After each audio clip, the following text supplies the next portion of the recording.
breaking, crazy Maxine Waters is headed to jail after what she was just caught in the act of. With each passing day, the American people learn more about the rampant corruption in the Democratic Party. For so long we have heard the left say that they are morally superior to Republicans. However, while that sounds absolutely insane, there are so many people out there that buy it. At any rate, these corrupt liberals act like they care about the average American, but their actions say otherwise. Their only concern has been about power and money, which is absolutely pathetic. Though there is one individual on the left that truly encompasses the corruption of the Democratic Party besides Hillary Clinton, and that award goes to Democratic Representative Maxine Waters. Because what she was just caught doing could land her in jail for a very long time. It should come as no surprise to anyone that Maxine Waters is as crooked as a bag of snakes. Though what is surprising is that the people in California keep electing her, but that is another story for another day. At any rate, as we all know, Waters has been a vocal opponent of President Trump. This blithering moonbot has called Trump corrupt, racist, and a liar for the last several months.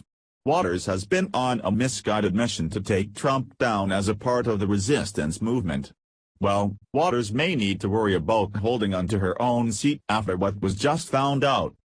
The California Democrat has been exposed as a major player in a pay-to-play scheme that has funneled money into her campaign bank account. What makes this even more damaging is that it could have major implications for the next election in 2020. Not too long ago we learned that Maxine Waters' daughter was bringing in a hefty paycheck from working on her mother's campaign committee, Citizens for Waters, since 2006. Karen Waters is in charge of slate mailers, also known as endorsement mailers.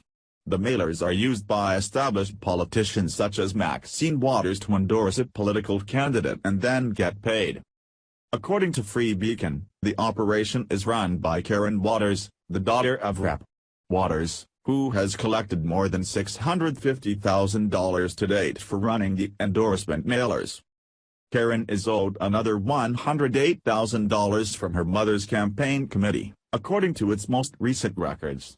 Once Karen is paid, her total payments will reach more than $750,000 since 2006, Free Beacon continued.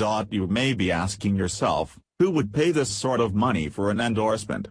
Well, it appears that California's Senator Kamala Harris is someone that has paid for Waters' stamp of approval. According to Federal Election Commission records, Harris and her team funneled nearly $63,000 to Waters' campaign in 2010. This was considered a donation, and shortly after it was received, Waters endorsed Harris and she appeared on Waters' mailers and newsletters. But that is not the only time that Harris sent a fat check to the Waters campaign offices. Just recently, in 2016, Harris sent Waters another check for $30,000 to appear in Waters' newsletter. This particular newsletter was sent out to 200,000 constituents in and around Southern California. That seems like an awful lot of money to appear in a mailer and a newsletter, right? The real question is, where did this money come from and how was transferred so easily to Waters' account? It appears to me that this money was taxpayer dollars that we used to pay for this endorsement, which is an absolute outrage. There is just so much wrong with this story that I really do not know where to begin anymore. These liberals are so corrupt but have the audacity to call President Trump corrupt. How dare they? Waters is taking money in an obvious pay-for-play scheme and deserves to be behind bars for it. Though what is sad is that because of a decade-long loophole, Waters has been able to bypass it and get away with it. The slate mailer operation legally allows Waters to bypass the campaign contribution limits. So, Harris is allowed to pay her this insane amount of money to appear on her mailer since it is not considered a contribution. Leave it to the corrupt liberals to find the loophole that allows them to line their own pockets.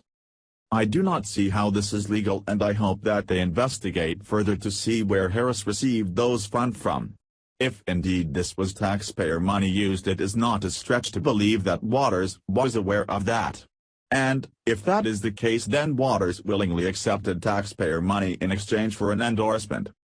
There is no doubt in my mind that we will see the Democratic Party fall even more over the next several months. These people are liars and cheats, and they will be eventually discovered and have to face the music. I just hope that it is sooner than later.